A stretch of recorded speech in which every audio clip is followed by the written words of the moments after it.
went to Hakuba, Nagano, Japan in the second week of January 2025. Hakuba is actually just 7 resorts in a trench coat joined together by a single sketchy road.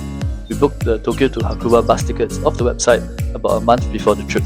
Our bus was direct from Tokyo Shinjuku. If you want, you can also consider Shinkansen to Nagano Station and then busing from there. The Tokyo bus stops at 1 or 2 bus stops per ski area, so depending on where you stay, it might not be fun getting to your accoms, especially if there's black ice on the road, haha. There's quite a range for accommodation. We stayed at this hotel that had both actual hotel rooms and smaller sleeping pods for those on a budget. Food in Hakuba is generally more expensive. No frills meals will cost you around 1500 to 2500 yen. Luckily, our hotel had decent breakfast. To get to ski slopes, for us it was either a 10-minute walk or a 2-minute free transfer provided by the hotel. There's a variety of gear rental shops, from small ma and pa shops that have little online presence to larger chains. Quality was decent, and we pre-booked the equipment in advance. I've put some useful documents like the ticket prices at the back of the video and in the description, but the most reliable way is to check the website of the resort.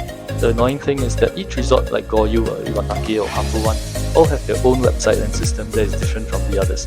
There's different pricing models and discounts based on the number of days you are skiing. Note that some shops may rent you a season pass for a day, which could work out cheaper.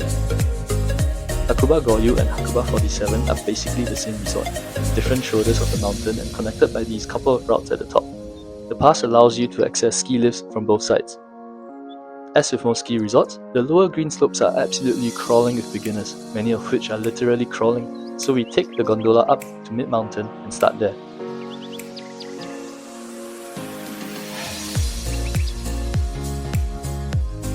We ski down and cross over to Hakuba 47 area, which had a bunch of nice routes and a snow park.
From the Hakuba 47 ticket center, you can take a paid bus to the Goryu Escal Plaza like a quitter, or you can ski back.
This iconic bell is at Goryu Ski Plaza, which is the main building for this ski area.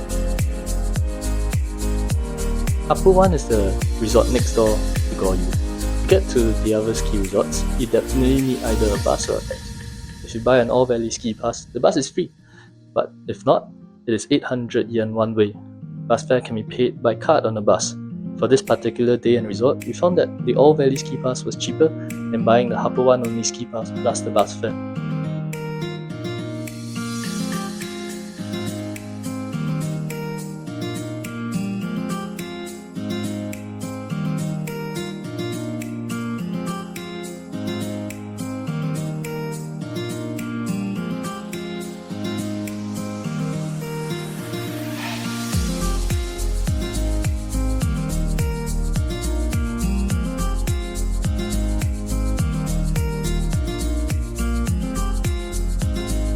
I think this slope here was one of the best in the Happo 1 area because it was so wide for so long and the slope opened into this great snowy bowl that was quite awesome, and the snow that day was coming out thick and white and fresh.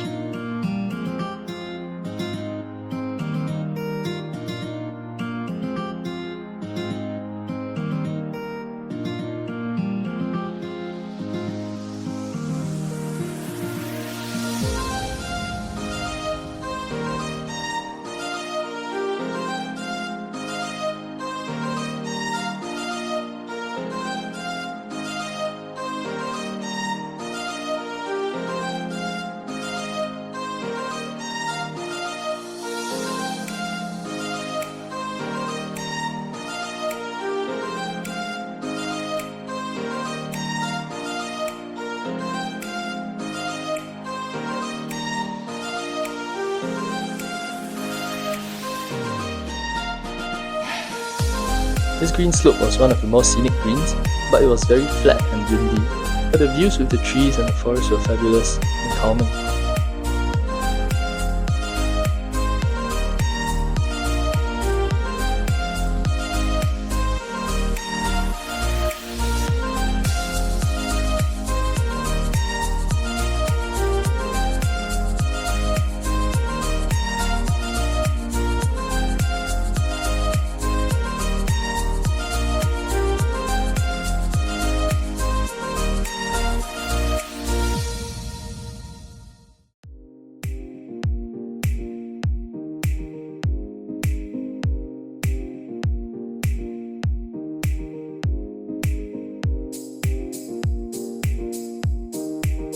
The Hakuba Happo 1 area has more food options than the other resorts.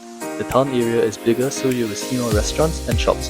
There is also a more developed bus network that services the Happo 1 area only, that connects the hotels in Happo 1 to the slopes and the town centre.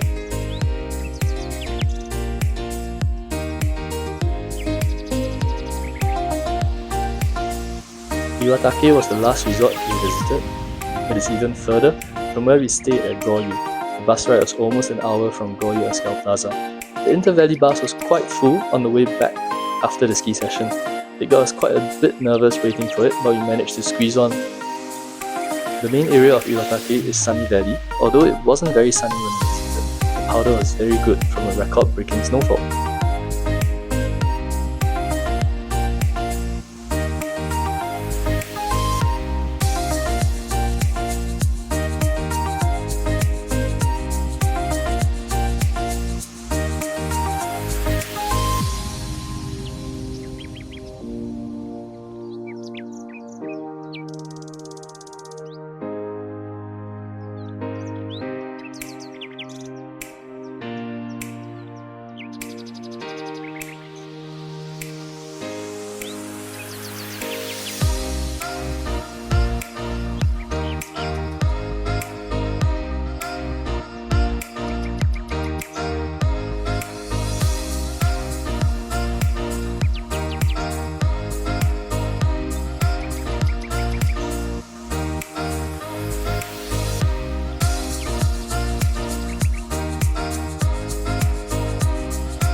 This area, the Iwatake back bowl area, was actually damn impressive. Even with the reduced visibility, seeing the sheer expanse of it up close just blows you away.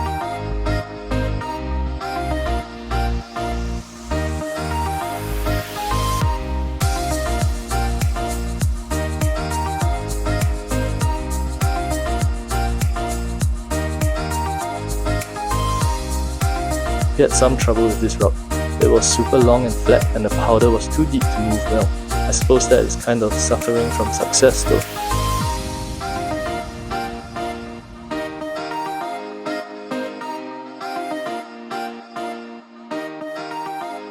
For some reason, this area of Iwatake was super deserted.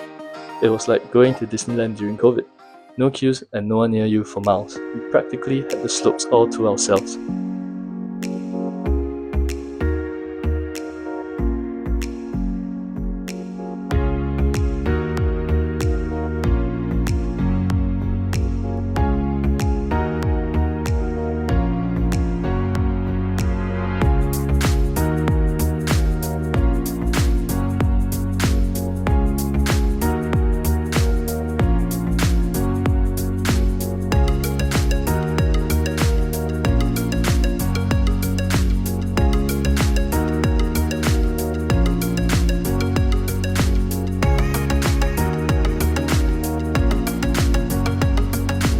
Overall, if I were to compare the three resorts, they each had nice trails with areas of their own. Happo one stood out to me. The routes were more fun in general, and there was good variety in the difficulty and scenery of the courses. Iwatake is probably second. It was very quiet outside of the central area, and the powder conditions that day were just so good. If you do go to Hakuba, I would definitely recommend visiting multiple resorts in the same vacation trip. 1 day per ski resort is a pretty good pace. 2 resorts in a day is a bit too cramped, and multiple days for one resort might leave you bored. And that's it. Hope you enjoyed the video. Thanks for watching.